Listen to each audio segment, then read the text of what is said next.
to cut across to the President's address on the eve of Independence Day. कर रहे हैं, ये देखकर मुझे बहुत खुशी हो रही है। स्वाधीनता दिवस के अवसर पर लहराते हुए तिरंगे को देखना, चाहे वो लाल किले पर हो, राज्यों की राजधानियों में हो या हमारे आसपास हो, हमारे हृदय को उत्साह से भर देता है। ये उत्सव 140 करोड़ से अधिक देशवासियों के साथ अपने इस महान देश का हिस्सा होने की हमारी खुशी को अभिव्यक्त करता है। जिस तरह हम अपने परिवार के साथ विभिन्न त्योहार मनाते हैं, उसी तरह हम अपने स्वतंत्रता दिवस और गणतंत्र दिवस को भी अपने उस परिवार के साथ मनाते हैं जिसके सदस्य हमारे सभी देशवासी हैं। 15 अगस्त के दिन देश विदेश में सभी भारतीय ध्वजारोहण समारोह में भाग लेते हैं, देशभक्ति के गीत गाते हैं और मिठाइयाँ बांटते हैं। बच्चे सांस्कृतिक कार्यक्रम में भाग लेते हैं। जब हम बच्चों को अपने महान राष्ट्र तथा भारतीय होने के गौरव के बारे में बातें करते हुए सुनते हैं, तो उनके उद्गारों में हमें महान स्वतंत्रता सेनानियों की भावनाओं की प्रतिध्वनि सुनाई देती है। हमें ये अनुभव होता है कि हम उस परंपरा का हिस्सा है जो स्वाधीनता सेनानियों के सपनों और उन भावी पीढ़ियों की आकांक्षाओं को एक कड़ी में पिरोते हैं, जो आने वाले वर्षों में हमारे राष्ट्र को अपना संपूर्ण गौरव पुनः प्राप्त करते हुए देखेंगे। इतिहास की इस श्रृंखला की एक कड़ी होने का बोध हमारे अंदर विनम्रता का संचार करता है। ये बोध हमें उन दिनों की याद दिलाता है जब हमारा देश विदेशी शासन के अधीन था। राष्ट्रभक्ति और वीरता से ओतप्रोत देश प्रेमियों ने अनेक जोखिम उठाए और सर्वोच्च बलिदान दिए।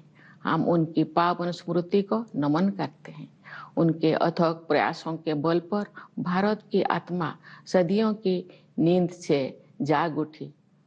अंतर्धारा के रूप में सदैव विद्यमान रही हमारी विभिन्न परंपराओं और मूल्यों को पीढ़ी दर पीढ़ी हमारे महान स्वाधीनता सेनानियों ने नई अभिव्यक्ति प्रदान की।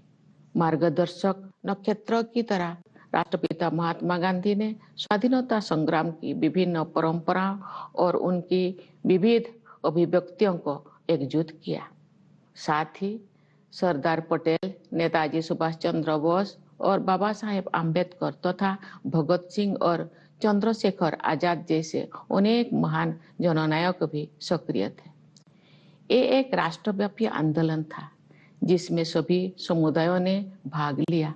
आदिवासियों में तिलका मांझी, बिरसा मुंडा, लक्ष्मण नायक और फूलो जानो जैसे कई अन्य लोग थे जिनके बलिदान की अब सराहना हो रही है। हमने भगवान बिरसा मुंडा की जयंती को जनजातीय गौरव दिवस के रूप में मनाना शुरू किया है। अगले वर्ष उनकी 150वीं जयंती का उत्सव राष्ट्रीय पुनर्जागरण में उनके योगदान को और अधिक गहराई से सम्मान देने का अवसर होगा। मेरे प्यारे देशवासियों, आज 14 अगस्त को हमारे देश विभाजन विभीषिका स्मृति दिवस मना रहा है। ये विभाजन की भयावहता को याद करने का दिन है। जब हमारे महान राष्ट्रों का विभाजन हुआ तो लाखों लोगों को मजबूरन पलायन करना पड़ा। लाखों लोगों को अपनी जान गंवानी पड़ी। स्वतंत्रता दिवस मनाने से एक दिन पहले हम उस अभूतपूर्व मानवीय त्रासदी को याद करते हैं और उन परिवारों के साथ एकजुट होकर खड़े होते हैं जो छिन्न भिन्न कर दिए गए थे। हम अपने संविधान की 75वीं वर्षगांठ मना रहे हैं। हमारी नवस्वाधीन राष्ट्र की यात्रा में गंभीर बाधाएं आई है। न्याय, समानता, स्वतंत्रता और बंधुता के संवैधानिक आदर्शों पर दृढ़ रहते हुए हम इस अभियान के साथ आगे बढ़ रहे हैं कि भारत विश्व पटल पर अपना गौरवशाली स्थान पुनः प्राप्त करे। इस वर्ष हमारे देश में आम चुनाव हुए। कुल मतदाताओं की संख्या लगभग 97 करोड़ थी, जो एक ऐतिहासिक कीर्तिमान है। मानव समुदाय इतिहास की सबसे बड़ी चुनाव प्रक्रिया का साक्षी बने। इस तरह के विशाल आयोजन के सुचारू और त्रुटि रहित संचालन के लिए भारत का निर्वाचन आयोग बधाई के योग्य है। मैं उन सभी कर्मचारियों और सुरक्षा कर्मियों का आभार व्यक्त करती हूँ जिन्होंने भीषण गर्मी का सामना करते हुए मतदाताओं की मदद की। इतनी बड़ी संख्या में लोगों द्वारा मताधिकार का प्रयोग करना वस्तुतः लोकतंत्र की विचारधारा का प्रबल समर्थन है। भारत द्वारा सफलतापूर्वक चुनाव आयोजित करने से पूरे विश्व में लोकतांत्रिक शक्तियों को ताकत मिलती है। मेरे प्यारे देशवासियों, वर्ष 2021 से वर्ष 2024 के बीच 8% की औसत वार्षिक वृद्धि दर हासिल करके भारत सबसे तेज गति से बढ़ने वाली बड़ी अर्थव्यवस्थाओं में शामिल है। इससे न केवल देशवासियों के हाथों में अधिक पैसा आया है, बल्कि गरीबी रेखा से नीचे रहने वाले लोगों की संख्या में भी भारी कमी आई है। जो लोग अभी भी गरीबी से पीड़ित है, उनकी सहायता करने के साथ साथ उन्हें गरीबी से बाहर निकालने के लिए भी सभी प्रयास किए जा रहे हैं। उदाहरण के लिए कोविड-19 के शुरुआती चरण में आरंभ की गई पीएम गरीब कल्याण अन्न योजना के तहत लगभग 80 करोड़ लोगों को मुफ्त राशन दिया जा रहा है, जो ये भी सुनिश्चित करते हैं कि जो लोग हाल ही में गरीबी से बाहर आए हैं, उन्हें पुनः गरीबी में जाने से रोका जा सके। ये हम सभी के लिए गर्व की बात है कि भारत दुनिया की 5वीं सबसे बड़ी अर्थव्यवस्था बन गए हैं और हम शीघ्र ही विश्व की 3 शीर्षस्थ अर्थव्यवस्थाओं में स्थान प्राप्त करने के लिए तैयार है। ये सफलता किसानों और श्रमिकों की अथक मेहनत, नीति निर्माताओं और उद्यमियों की दूरगामी सोच तथा देश के दूरदर्शी नेतृत्व के बल पर ही संभव हो सकी है। हमारे अन्नदाता किसानों ने उम्मीदों से बेहतर कृषि उत्पादन सुनिश्चित किया है। ऐसा करके उन्होंने भारत को कृषि क्षेत्रों में आत्मनिर्भर बनाने और हमारे देशवासियों को भोजन उपलब्ध कराने में अमूल्य योगदान दिया है। हाल के वर्षों में इंफ्रास्ट्रक्चर को काफी बढ़ावा मिला है। सुविचारित योजनाओं एवं प्रभावी कार्यान्वयन ने सड़कों और राजमार्गों, रेलवे और बंदरगाहों का जाल बिछाने में मदद की है। भावी प्रौद्योगिकी की अद्भुत क्षमता को ध्यान में रखते हुए सरकार ने सेमीकंडक्टर और आर्टिफिशियल इंटेलिजेंस जैसे कई क्षेत्रों को बढ़ावा देने पर विशेष बल दिया है। साथ ही स्टार्टअप्स के लिए एक आदर्श इकोसिस्टम भी बनाया है, जिससे उनके विकास को गति मिलेगी। इससे निवेशकों में भारत के प्रति आकर्षण और अधिक बढ़ गया है। बढ़ती हुई पारदर्शिता के साथ बैंकिंग और वित्तीय क्षेत्रों की कार्यकुशलता में वृद्धि हुई है। इन सभी बदलावों में अगले दौर के आर्थिक सुधारों और आर्थिक विकास के लिए मंच तैयार कर दिया है, जहां से भारत विकसित देशों की श्रेणी में शामिल हो जाएगा। तेज गति से हो रही न्यायपरक प्रगति के बल पर वैश्विक परिदृश्यों में भारत का कद ऊंचा हुआ है।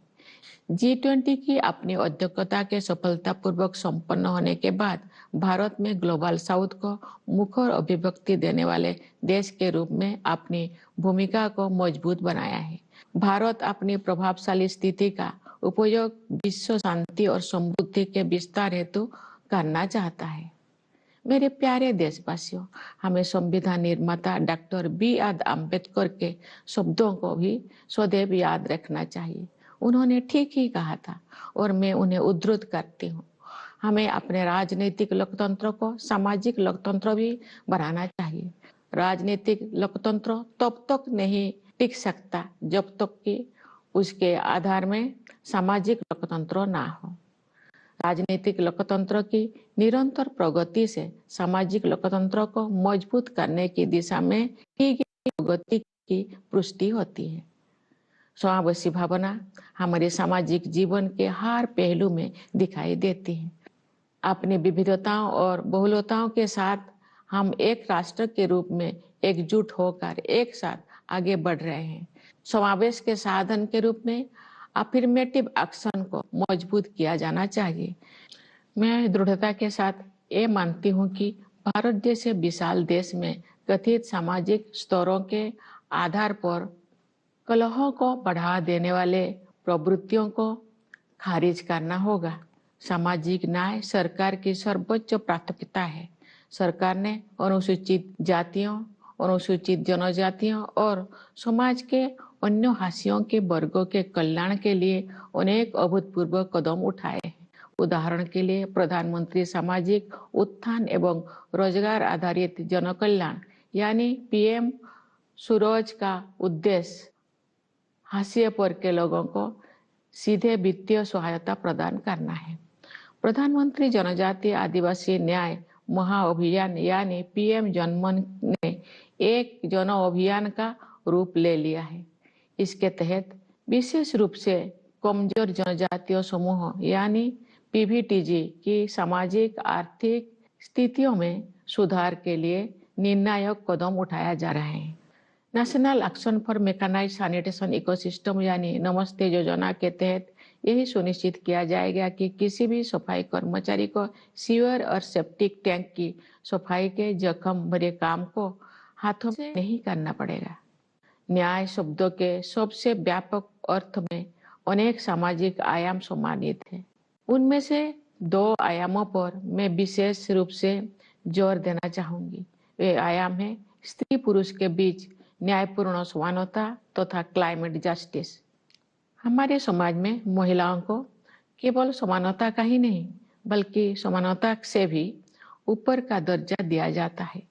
हालांकि उन्हें परंपरागत पूर्वाग्रह का कष्ट भी झेलना पड़ा है, लेकिन मुझे ये जानकर खुशी होती है कि सरकार ने महिला कल्याण और महिला सशक्तिकरण को समान महत्व दिया है।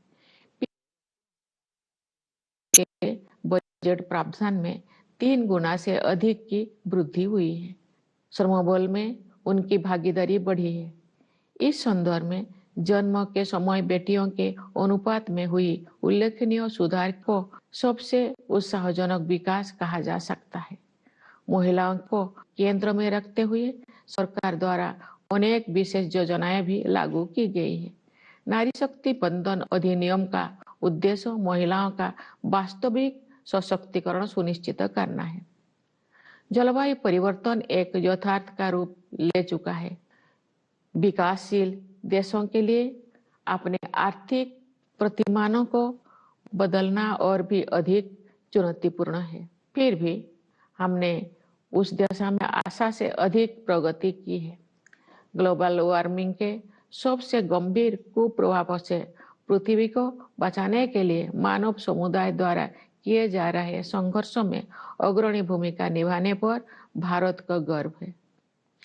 मैं आप सभी से अनुरोध करती हूँ कि आप अपने जीवन शैली में छोटे छोटे किंतु प्रभावी बदलाव करें तथा जलवायु परिवर्तन की चुनौती का सामना करने में अपना महत्वपूर्ण योगदान दें। न्याय के संदर्भ में मैं ये भी उल्लेख करना चाहती हूँ कि इस वर्ष जुलाई में भारतीय न्याय संहिता को लागू करने में हमने औपनिवेशिक युग के एक और अवशेष को हटा दिया है। नई संहिता का उद्देश्य केवल दंड देने की बजाय अपराध पीड़ितों के लिए न्याय सुनिश्चित करना है। मैं इस बदलाव को स्वाधीनता सेनानियों के प्रति श्रद्धांजलि के रूप में देखती हूँ। मेरे प्यारे देशवासियों, आज के युवा हमारी स्वतंत्रता की शताब्दी तक के अमृत काल को यानी आज से लगभग 1/4 सदी के कालखंड को स्वरूप प्रदान करेंगे। उनकी ऊर्जा और उत्साह के बल पर ही हमारा देश नई ऊंचाई तक पहुंचेगा। युवाओं के मनोमस्तिष्क को विकसित करना तथा परंपरा एवं समकालीन ज्ञान के सर्वश्रेष्ठ आयामों को ग्रहण करने वाले नई मानसिकता का निर्माण करना हमारी प्राथमिकता है। इस संदर्भ में वर्ष 2020 से लागू की गई राष्ट्रीय शिक्षा नीति के परिणाम सामने आ रहे हैं। युवा प्रतिभा का समुचित उपयोग करने के लिए सरकार ने कौशल रोजगार तथा अन्य अवसरों को सुलभ बनाने के लिए पहल की है।